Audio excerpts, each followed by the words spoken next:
कृष्णा कृष्णा हरे हरे राम राम राम हरे हरे। प्यारे मित्रों, नमस्ते नमस्कार। आप मेरे चैनल के साथ जुड़े हुए हैं पंडित मुकेश कुमार यूट्यूब के माध्यम से, और भगवत गीता आरंभ है। आप लोग का प्रेम मुझे बहुत ज़्यादा मिल रहा है।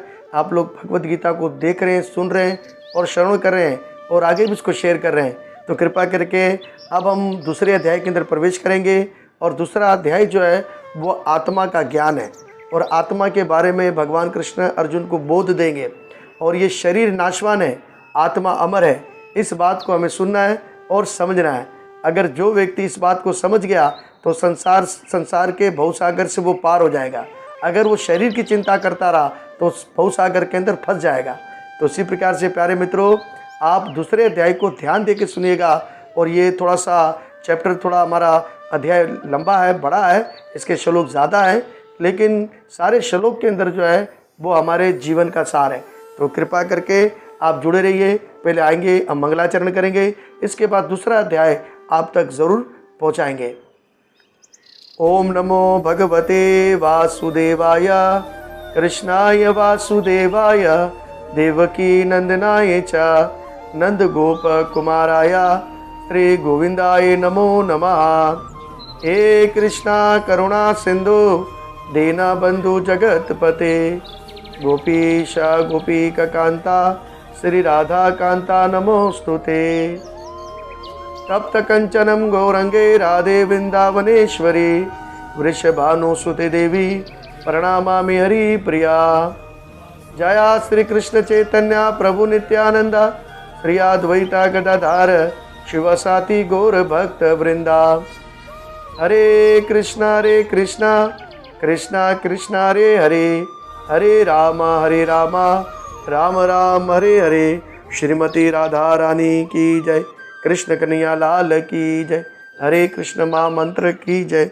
श्रीमद् भगवद गीता यथानुरूप दूसरो अध्याय सांख्य योग, अर्थ गीता का सार यानी कि खुलासा, जिसके अंदर आत्मा का ज्ञान का जो है खुलासा भगवान करेंगे।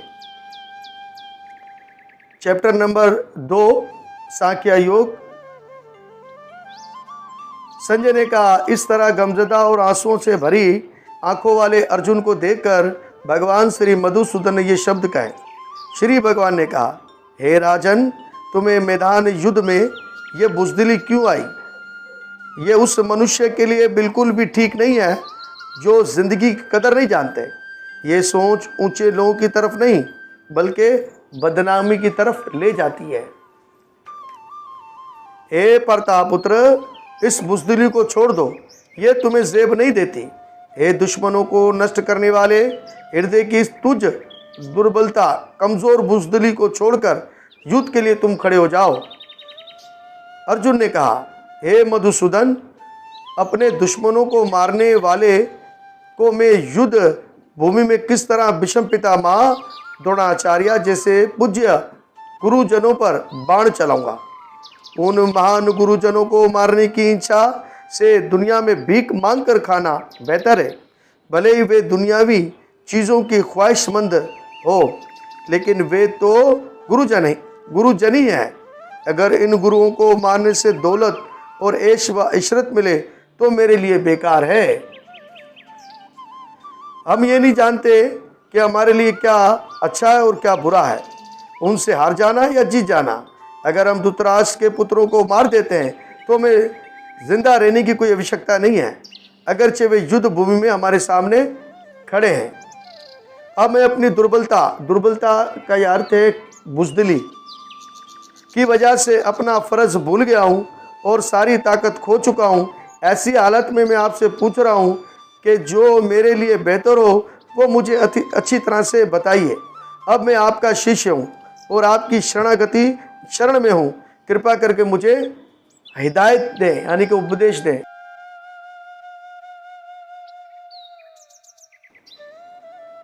मुझे कोई ऐसा साधन नहीं दिखता जो मेरी इंद्रियों को सुखाने वाले इस दुख को दूर कर सके।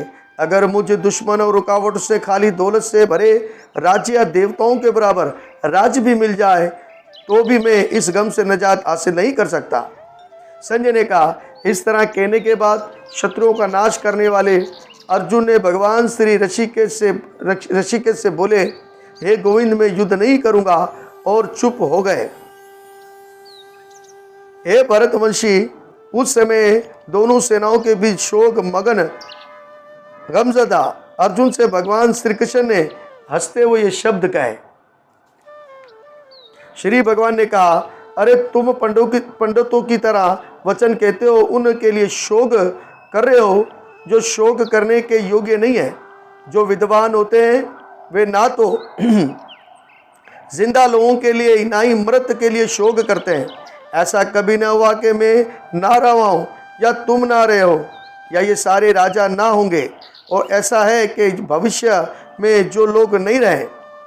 जिस तरह शरीरधारी आत्मा इस शरीर में बचपन, जवानी और बुढ़ापे के दौर से गुजरती रहती है, इसी तरह मृत्यु होने पर आत्मा दूसरे शरीर में चली जाती है। धीर पुरुष ऐसे परिवर्तन से परेशान नहीं होता। हे अर्जुन, सुख और दुख तो लम्हे भर के लिए इंद्रियों से पैदा होते हैं, जैसे सर्दी और गर्मी का मौसम आते जाते रहते हैं। इसीलिए हे भरतवंशी, मनुष्य को चाहिए कि ठंडे दिल से उनको सहन करना सीखे। हे पुरुष श्रेष्ठ, जो मनुष्य सुख और दुख में विचलित नहीं होता, उन दोनों में यकसा रहता है, वे निश्चित रूप से ही मुक्ति को हासिल करेगा।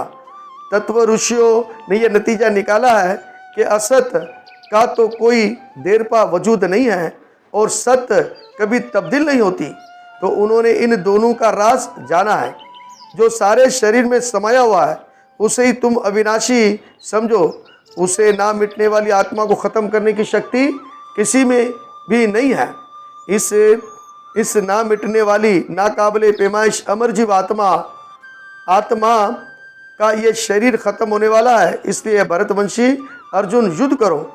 जो इस जीव आत्मा को मारने वाला समझता है, जो मरने वाला मानता है, वे दोनों ही अज्ञानी हैं, क्योंकि आत्मा ना तो मरती है और ना ही मारी जा सकती है। आत्मा के लिए किसी भी काल में ना तो जन्म है ना ही मृत्यु है।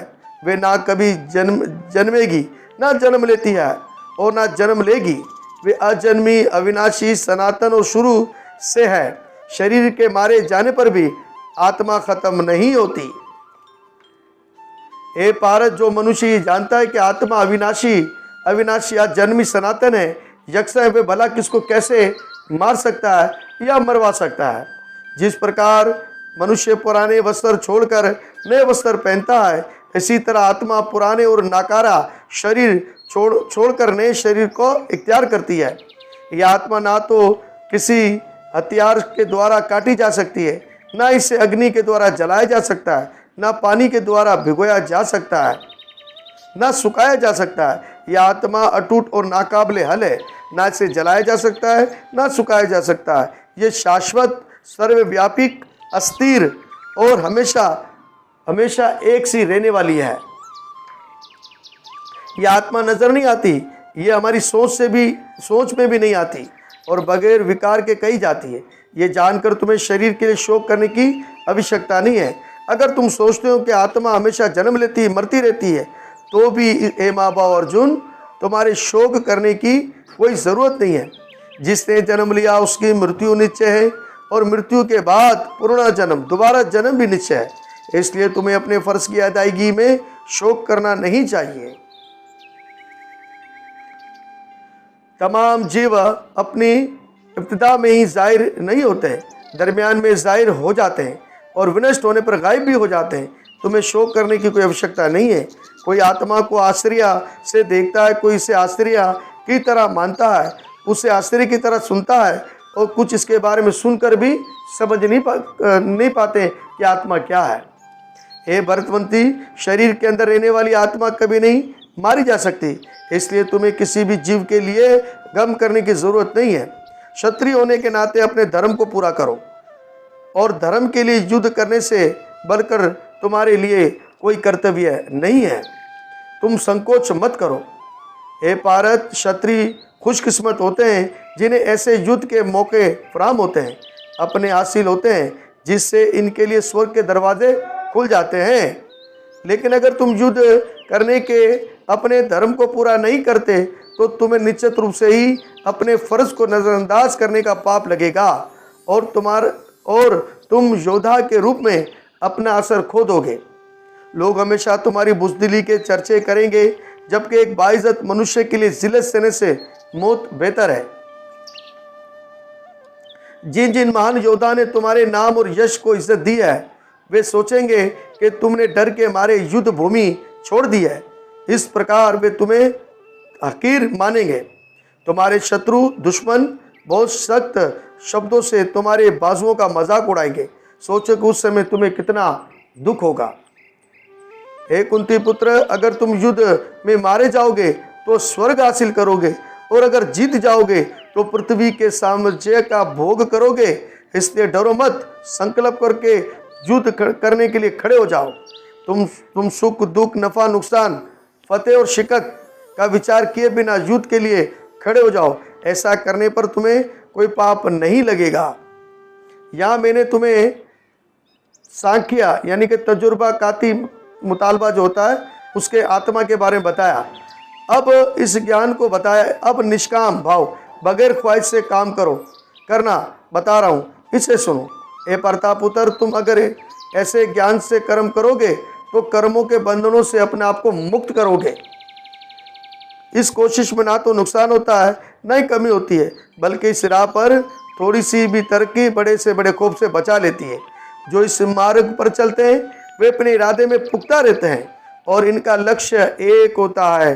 हे कुरुनंदन, जो ना पुख्ता है और उनकी बुद्धि मुख्तलिफ शाखाओं में बटी रहती है।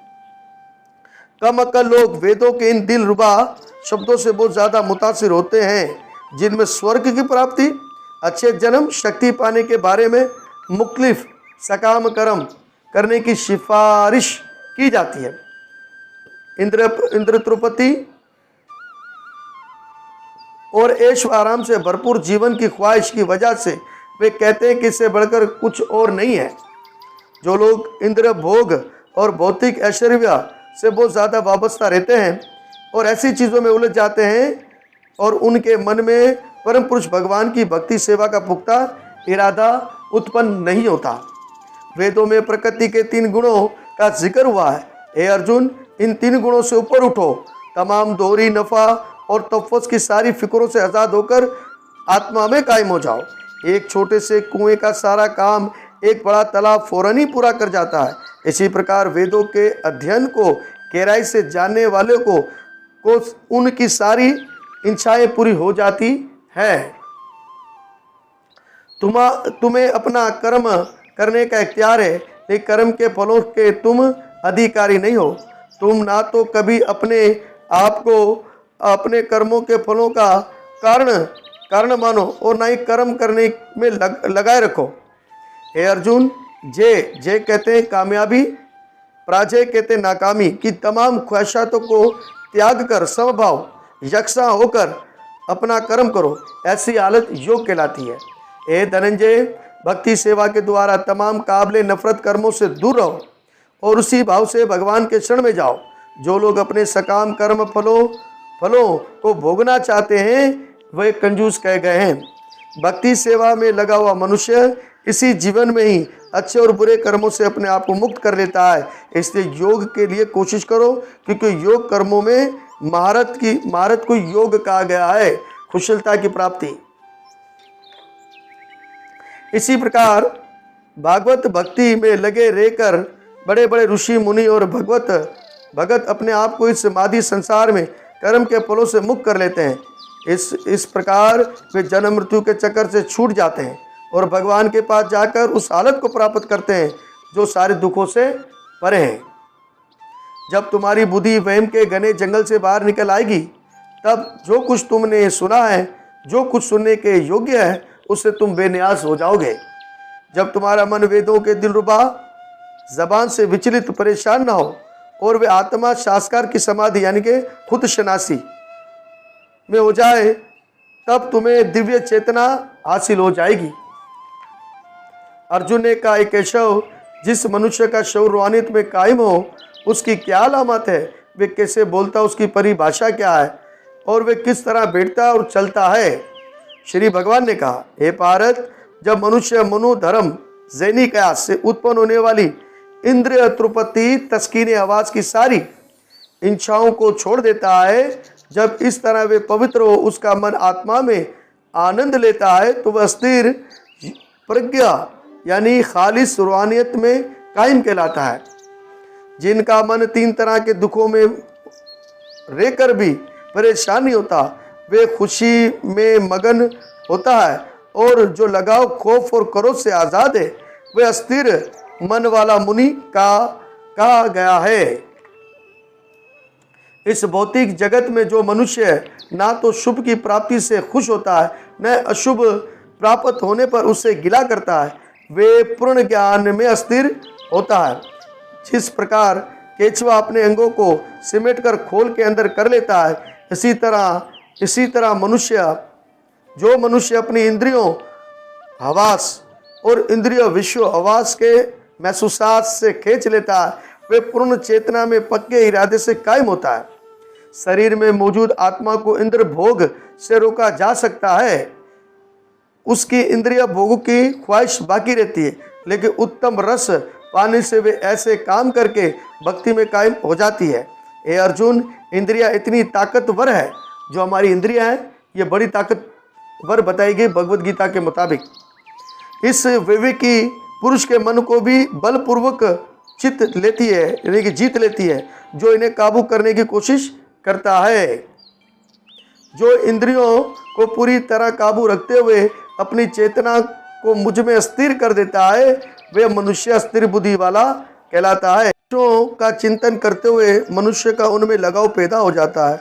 ऐसे लगाव से काम पैदा होता है, फिर काम से क्रोध जाहिर होता है, क्रोध से सरासर मोह पैदा होता है, और मोह से सुमरण शक्ति, सुनने की ताकत खत्म हो जाती है।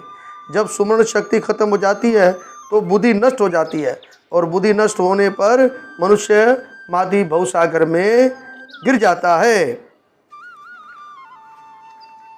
लेकिन तमाम राग द्वेष से मुक्त, अपनी इंद्रियों को संयम के द्वारा काबू करने के काबिल मनुष्य भगवान की पूर्ण कृपा हासिल कर सकता है। इसी तरह से कृष्ण भावना में लगे हुए मनुष्य के लिए संसार के तीनों दुख नष्ट हो जाते हैं, और ऐसी मुतमिन चेतना होने पर उसकी बुद्धि जल्द अस्थिर भी हो जाती है। जो कृष्ण भावना अमृत भगवान से ताल्लुक में नहीं है, उसकी ना तो बुद्धि दिव्या रूहानी होती है, और ना ही मन स्थिर होता है। जिसके बिना शांति की कोई उम्मीद नहीं है, शांति के बिना सुख हो भी कैसे सकता है। जिस तरह तेज हवा पानी में तैरती हुई नाव को दूर ले जाती है, इसी प्रकार आवारा इंद्रियों में से कोई एक जिसमें मन रहता है, मनुष्यों की बुद्धि को हर लेता या उड़ा जाता है। इसलिए माँ बाप, जिस पुरुष की इंद्रियां अपने अपने विषयों से सब तरह से दूर होकर उसके काबू में है, उसकी बुद्धि यकीनन मुस्तकिम है। जो सब हस्तियों के लिए रात वे आत्म से यानी फतह नफ्स के जागने का समय है, और जब जो सब जीवों के जागने का समय वे आत्म अंदर देखने वाले मुनि के लिए रात है। निष्कर्ष, जैसे समंदर में तमाम नदियाँ गिरने से समुद्र पुरसुकून रहवे हैं, वैसे ही जो पुरुष ख्वाहिशात के मुसलसल भाव से परेशान नहीं होता, जो हमेशा कायम व मुस्तकम रहता है, वही परम शांति हासिल कर सकता है। वे नहीं जो ऐसी ख्वाहिशात को पूरा करने की कोशिश करता रहता है। जो पुरुष ने इंद्र तृप्ति की सारी ख्वाहिशात को तर्क कर दिया है, जो ख्वाहिशात से रहित रहता है, और जिसने सारी मलकियत त्याग दी है और अहंकार से रहित है, वही हकीकी शांति प्राप्त कर सकता है। यह आध्यात्मिक, रूहानी और ऐश्वर्य जीवन का रास्ता है, जिसे हासिल करके मनुष्य उलझता नहीं है। अगर कोई जीवन के अंतिम समय में भी इस प्रकार कायम मुस्तकम हो, तो वो भगवत धाम को प्राप्त कर लेता है। तो इसी प्रकार से श्रीमद् भगवद गीता सांख्या चैप्टर नंबर 2 नामी दूसरो अध्याय समापतम। तो इस प्रकार से प्यारे मित्रों, ये दूसरा अध्याय भी हमने आप तक पहुंचाया है, तो कृपा करके आप इसको ध्यानपूर्वक सुनेंगे और ज़्यादा से ज़्यादा इसको शेयर करेंगे, ताकि धर्म का प्रचार और गीता का प्रचार करने में आप हमारा साथ दे सकते हैं। तो कृपा करके इसको ज़्यादा लाइक करें, शेयर करें और सब्सक्राइब करें। और ये जो वीडियो है भगवत गीता की, ये तमाम विश्व के अंदर जानी चाहिए, लोगों तक जानी चाहिए, और कोई भी जो है ऐसा ना हो जो भगवत गीता ना जानता हो। तो मेरी हाथ जोड़कर विनती है, आप भगवत गीता को ज़्यादा से ज़्यादा शेयर करें और इस कार्य में हमारा साथ दें। और अब हमारी तीसरी आने वाली वीडियो का आप इंतजार कीजिएगा। भगवत गीता का तीसरा अध्याय हम आप तक पहुँचाएँगे। और अगर मेरे बोलने में कोई त्रुटि रह गई हो तो मुझे क्षमा ज़रूर कीजिएगा। और हम बड़ी मेहनत कर रहे हैं ताकि आप तक ये भगवत गीता पहुँचे। जय गुरु नवल, जय श्री कृष्णा।